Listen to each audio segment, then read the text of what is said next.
जय हिंद साथियों, आपका अपने प्यारे यूट्यूब चैनल आपन रामनगरी में ढेर सारा स्वागत है।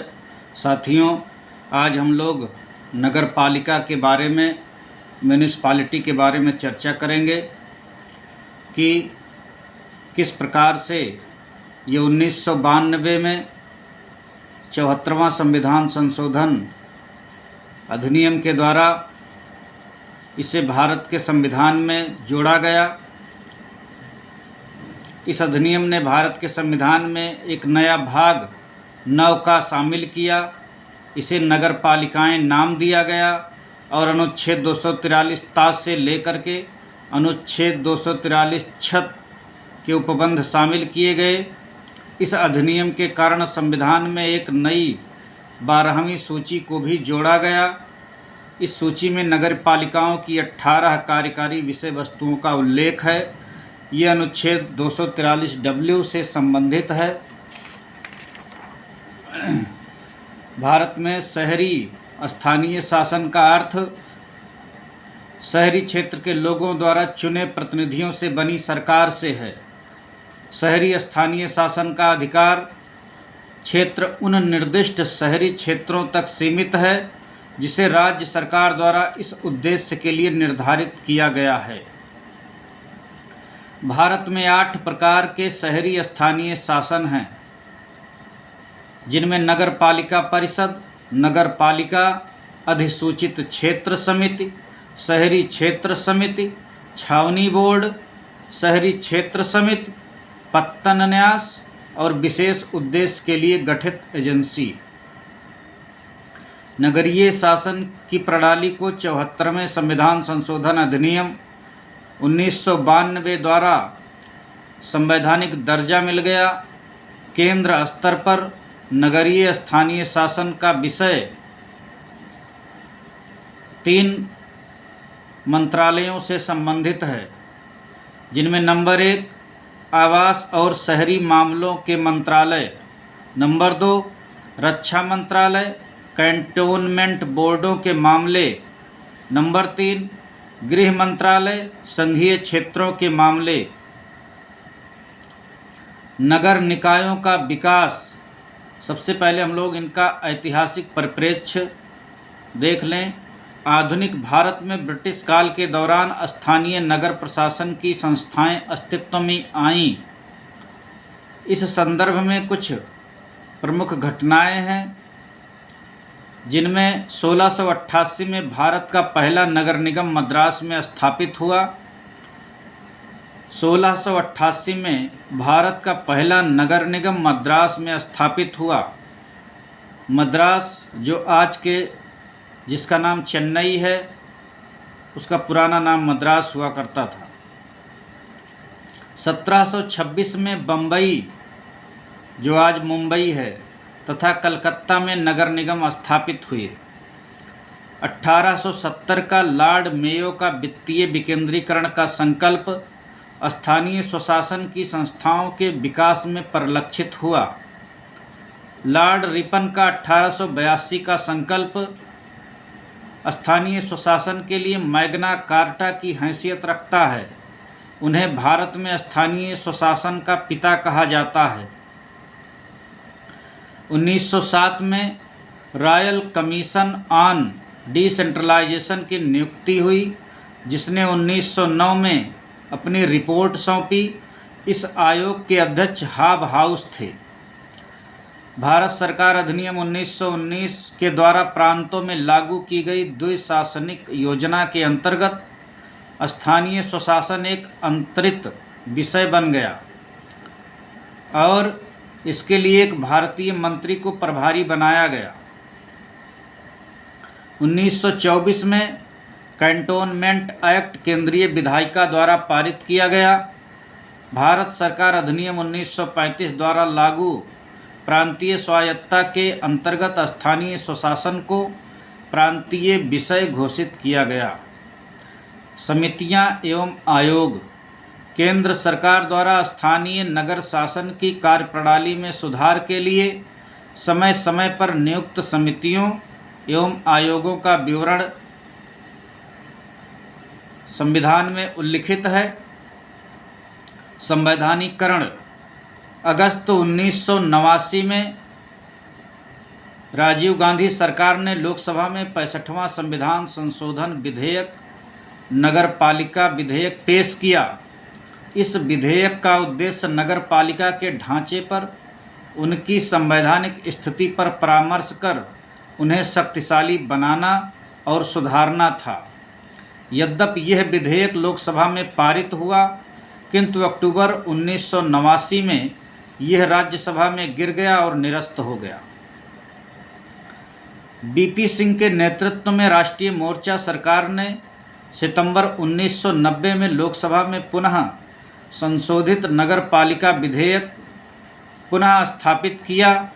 फिर भी यह विधेयक पास नहीं हुआ और अंत में लोकसभा विघटित होने पर निरस्त हो गया। सितंबर 1991 में पीवी नरसिम्हा राव सरकार ने भी लोकसभा में संशोधित नगर पालिका विधेयक पुनः स्थापित किया। अंततः ये 74वें संविधान संशोधन अधिनियम के रूप में पारित हुआ और 1 जून 1993 में ये प्रभाव में आ गया। 1992 का 74वां संविधान संशोधन अधिनियम के माध्यम से भारत के संविधान में नया भाग 9 का शामिल किया गया।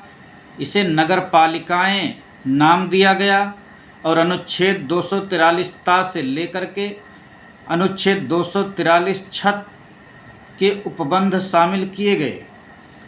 इस अधिनियम के कारण संविधान में एक नई 12वीं सूची को भी जोड़ा गया। इस सूची में नगर पालिकाओं को 18 कार्यकारी विषय वस्तुओं का उल्लेख किया गया। यह अनुच्छेद 243W से संबंधित है। इस अधिनियम ने नगर पालिकाओं को संवैधानिक दर्जा प्रदान किया।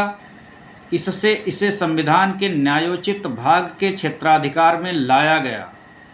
दूसरे शब्दों में, राज्य सरकार अधिनियम के प्रावधान के अनुसार नई नगरपालिका पद्धति को अपनाने के लिए संवैधानिक रूप से बाध्य है। इस अधिनियम का उद्देश्य शहरी शासन को पुनर्जीवित करना एवं शक्तिशाली बनाना है, जिससे कि वह स्थानीय शासन की इकाई के रूप में प्रभावशाली ढंग से कार्य कर सकें। इनकी प्रमुख विशेषताएं क्या हैं? इनकी प्रमुख 3 विशेषताएं हैं। यह अधिनियम प्रत्येक राज्य में 3 तरह की नगर पालिकाओं की संरचना का उपबंध करता है, जिनमें नंबर 1 नगर पंचायत, नंबर 2 नगर पालिका परिषद, नंबर 3 बड़े शहर क्षेत्रों के लिए नगर पालिका अथवा नगर निगम। लेकिन एक अपवाद है।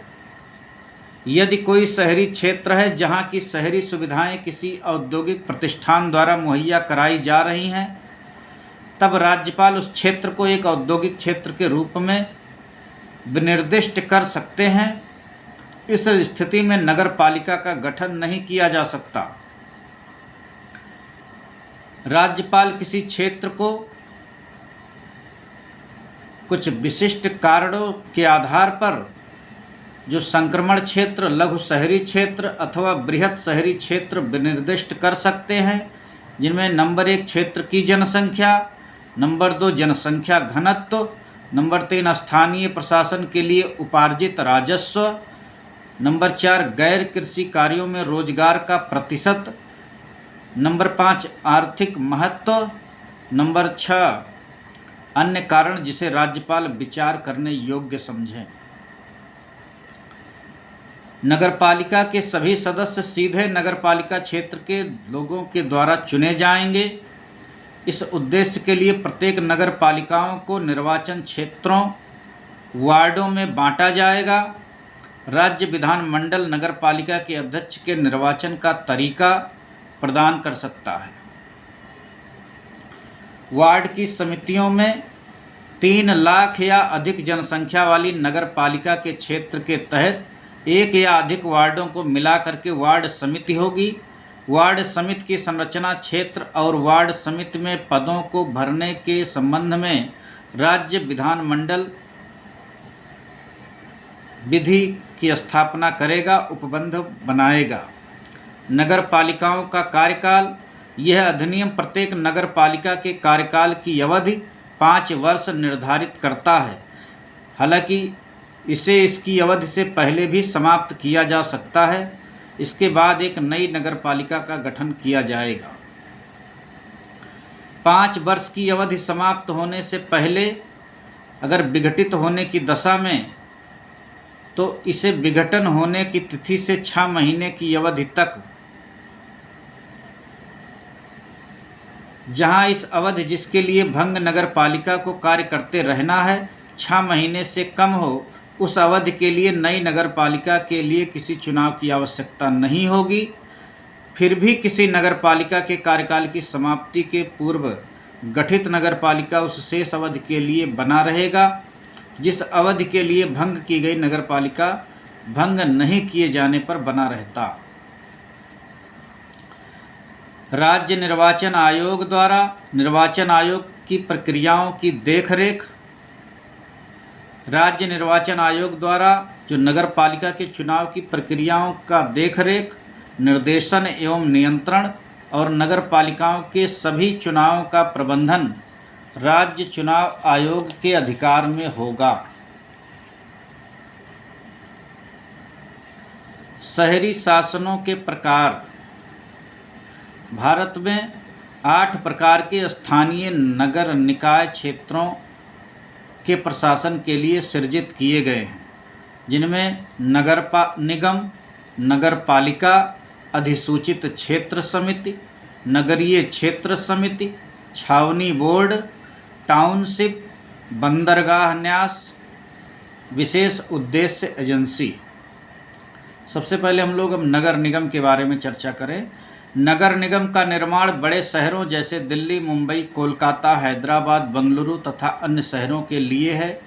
यह संबंधित राज्य विधानमंडल की विधि द्वारा राज्यों में स्थापित हुई तथा भारत की संसद के अधिनियम द्वारा केंद्र शासित राज्य में राज्य के सभी नगर निगमों के लिए एक समान अधिनियम हो सकता है या प्रत्येक नगर निगम के लिए पृथक अधिनियम भी हो सकता है।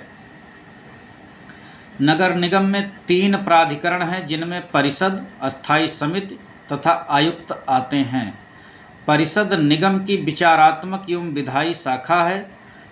इसमें जनता द्वारा प्रत्यक्ष रूप से निर्वाचित पार्षद होता है तथा कुछ नामित व्यक्ति भी होते हैं जिनका नगर प्रशासन में ऊंचा ज्ञान तथा अनुभव होता है।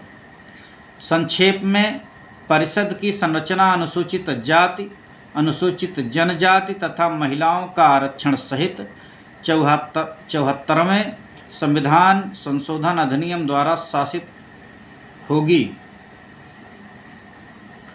परिषद का प्रमुख महापौर अर्थात मेयर कहलाता है। उसकी सहायता के लिए उप महापौर डिप्टी मेयर होते हैं। ज़्यादातर राज्यों में उसका चुनाव 1 साल के नवीकरण कार्यकाल के लिए होता है। वास्तव में वो एक अलंकारिक व्यक्ति होता है तथा निगम का औपचारिक प्रधान होता है। उसका प्रमुख कार्य परिषद की बैठकों की अध्यक्षता करना है। अस्थायी समिति परिषद के कार्य को सुगम बनाने के लिए गठित की जाती है, जो कि आकार में बहुत बड़ी है। वह लोक कार्य, शिक्षा, स्वास्थ्य का कर निर्धारण, वित्त व अन्य को देखती है। वह अपने क्षेत्रों में निर्णय लेती है। नगर निगम आयुक्त परिषद और अस्थायी समिति द्वारा लिए निर्णयों को लागू करने के लिए जिम्मेदार है। अतः वो नगर पालिका का मुख्य कार्यकारी अधिकारी है। वह राज्य सरकार द्वारा नियुक्त किया जाता है और साधारणतया IAS समूह का एक सदस्य होता है। नगर आयुक्त अधिकांशतया IAS अफसर ही होते हैं। नंबर 2, नगर पालिका। नगर पालिकाएं कस्बों और छोटे शहरों के प्रशासन के लिए स्थापित की जाती है। निगमों की तरह यह भी राज्य में राज्य विधानमंडल से संबंधित अधिनियम द्वारा गठित की गई है और केंद्र शासित राज्यों में भारत की संसद के द्वारा गठित की गई है। यह अन्य नामों जैसे नगर पालिका परिषद, नगर पालिका समिति, नगर पालिका बोर्ड उपनगरीय नगरपालिका, शहरी नगरपालिका तथा अन्य से नाम से भी जानी जाती है। नगर निगम की तरह नगर पालिका के पास भी परिषद, अस्थायी समिति तथा मुख्य कार्यकारी अधिकारी नामक अधिकार क्षेत्र आते हैं। परिषद निगम की वैचारिक व विधायी शाखा है। इसमें लोगों द्वारा सीधे निर्वाचित काउंसलर शामिल हैं। परिषद का प्रधान अध्यक्ष होता है, उपाध्यक्ष उसका सलाहकार है, वह परिषद की सभा की अध्यक्षता करता है।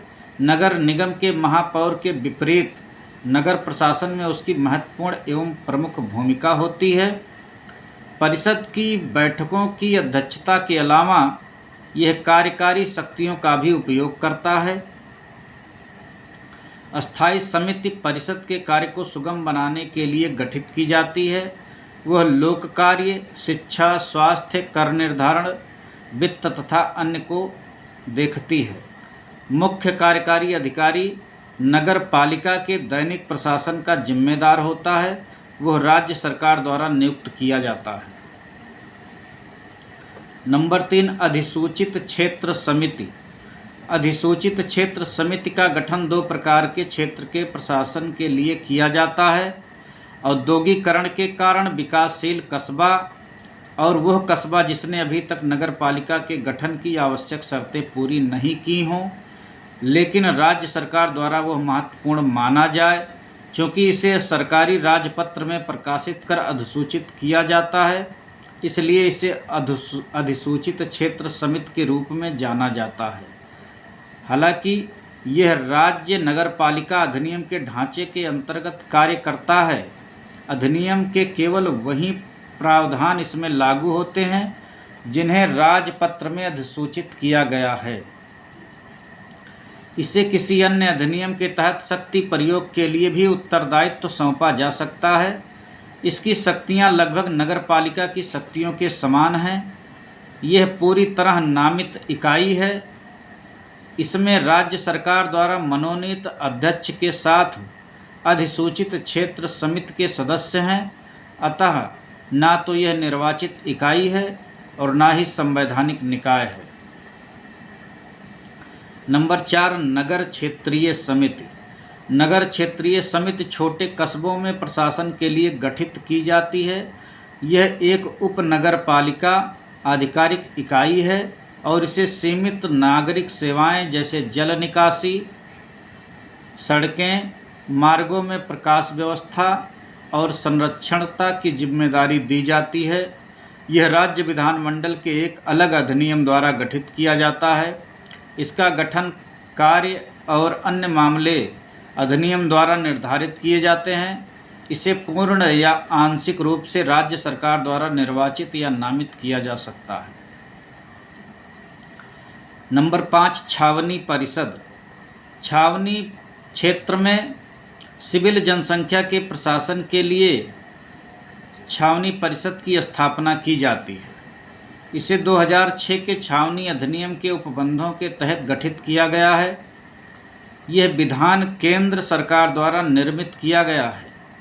यह केंद्रीय सरकार के रक्षा मंत्रालय के प्रशासनिक नियंत्रण के अधीन कार्य करता है। अतः स्थानीय शहरी इकाइयों के विपरीत, जो कि राज्य द्वारा प्रशासित और गठित की गई हैं, छावनी परिषद केंद्र सरकार द्वारा गठित और प्रशासित की जाती है। 2006 का छावनी अधिनियम इस आशय के से अधिनियमित किया गया था कि छावनी प्रशासन से संबंधित नियमों को संशोधित कर अधिक लोकतांत्रिक बनाया जा सके तथा छावनी क्षेत्र में विकासात्मक गतिविधियों के लिए वित्तीय आधार को और उन्नतशील बनाया जा सके। इस अधिनियम द्वारा छावनी अधिनियम 1924 को निरस्त कर दिया गया। वर्तमान में 2019 देश भर में 62 छावनी बोर्ड हैं। उन्हें 4 कोटियों में नागरिक जनसंख्या के आधार पर बांटा गया है। एक छावनी परिषद में 50,000 की जनसंख्या के ऊपर दूसरी में 10,000 से 50,000 तक, तीसरी में 2500 से 10,000 तक, चौथी में 2500 से कम। एक छावनी परिषद में आंशिक रूप से निर्वाचित या नामित सदस्य शामिल होते हैं। निर्वाचित सदस्य 3 वर्ष की अवधि के लिए, जबकि नामित सदस्य पदेन सदस्य उस स्थान पर लंबे समय तक रहते हैं। सेना अधिकारी जिसके प्रभाव में वह स्टेशन हो, परिषद का अध्यक्ष होता है और सभा की अध्यक्षता करता है। परिषद के उपाध्यक्ष का चुनाव उन्हीं में से निर्वाचित सदस्यों द्वारा 3 वर्ष की अवधि के लिए किया जाता है। छावनी बोर्ड में जो सदस्य होते हैं उनमें केंद्र का नेतृत्व करने वाला सैन्य अधिकारी होता है।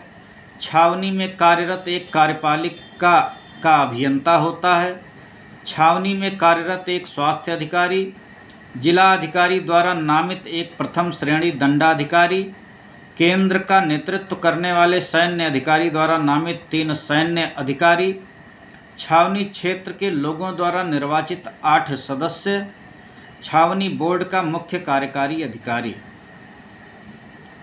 छावनी परिषद द्वारा किए गए कार्य नगरपालिका के समान होते हैं।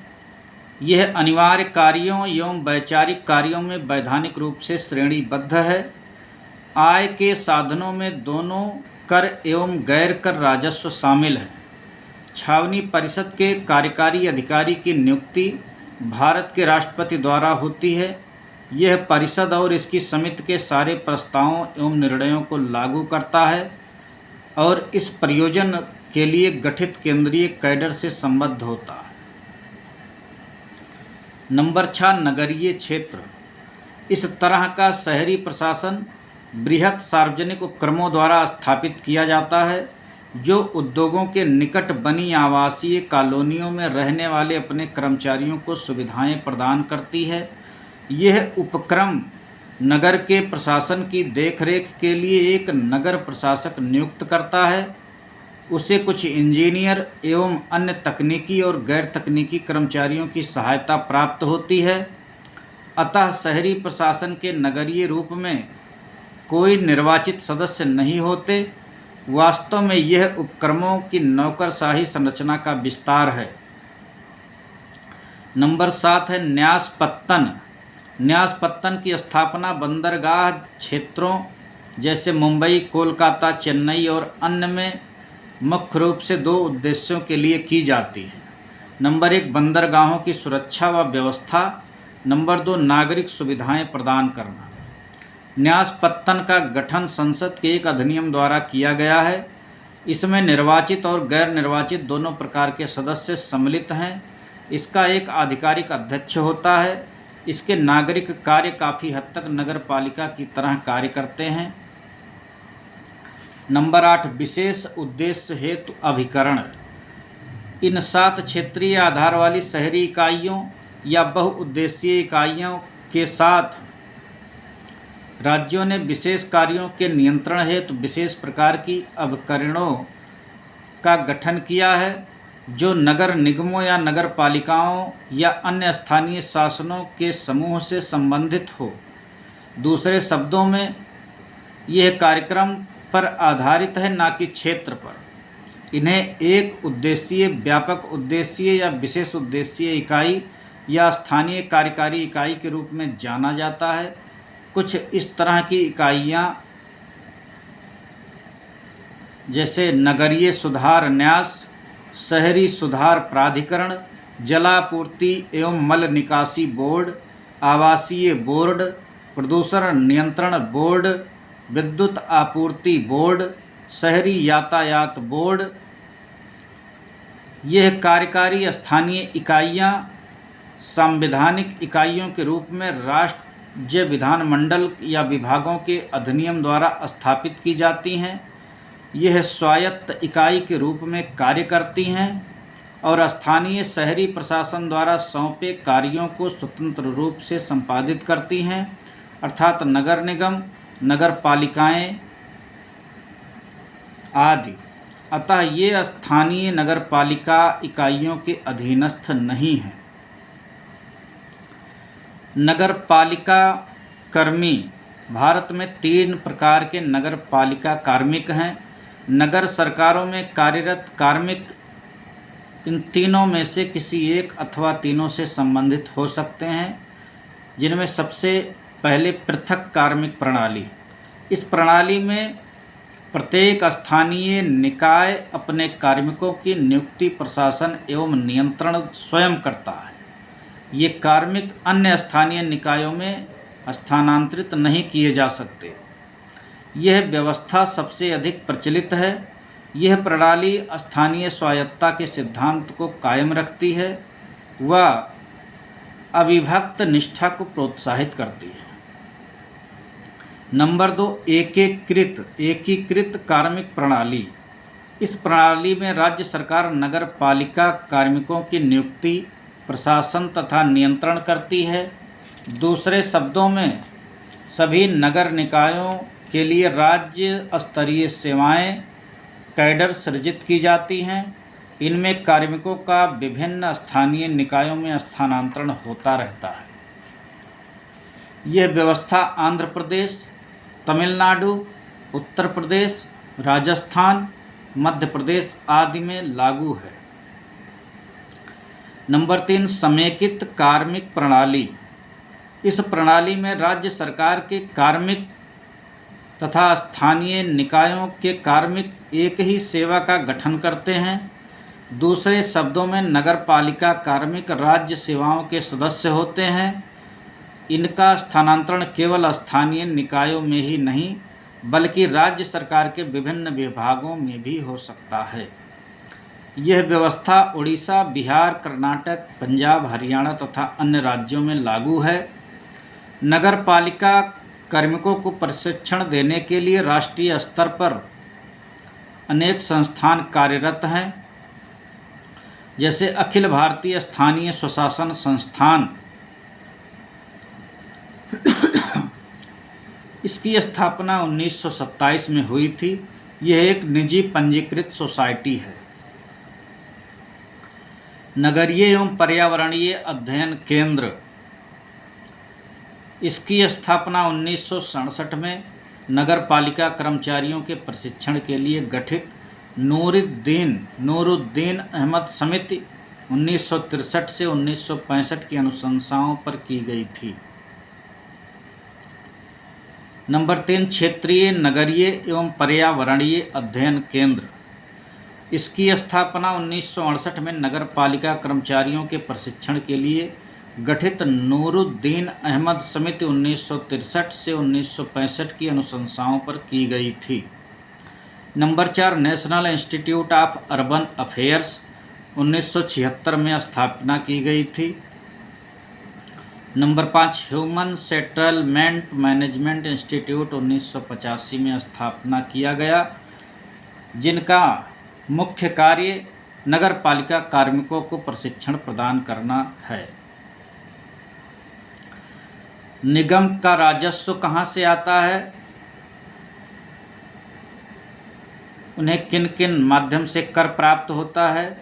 स्थानीय करों से प्राप्त राजस्व के अंतर्गत संपत्ति कर, मनोरंजन कर, विज्ञापन कर, पेशा कर, जल कर, मवेशी कर, प्रकाश कर, तीर्थ कर, बाजार कर, नए पुलों पर मार्ग कर, चुंगी तथा अन्य कर आते हैं। साथ ही निगम के निकाय कई प्रकार के शुल्क जैसे पुस्तकालय शुल्क, शिक्षा शुल्क आदि लगाते हैं। चुंगी जो स्थानीय क्षेत्र में आने वाली चीज़ों पर लगाया कर है, जो उनके इस्तेमाल तथा बिक्री पर भी लगती है। ये चुंगियां कई राज्यों में हटा दी गई हैं। संपत्ति कर राजस्व में सर्वाधिक महत्वपूर्ण है। साथियों, हम लोग नगर निगम, नगर पालिका परिषद, नगर पंचायत व कैंटोनमेंट एरिया में स्थित छावनी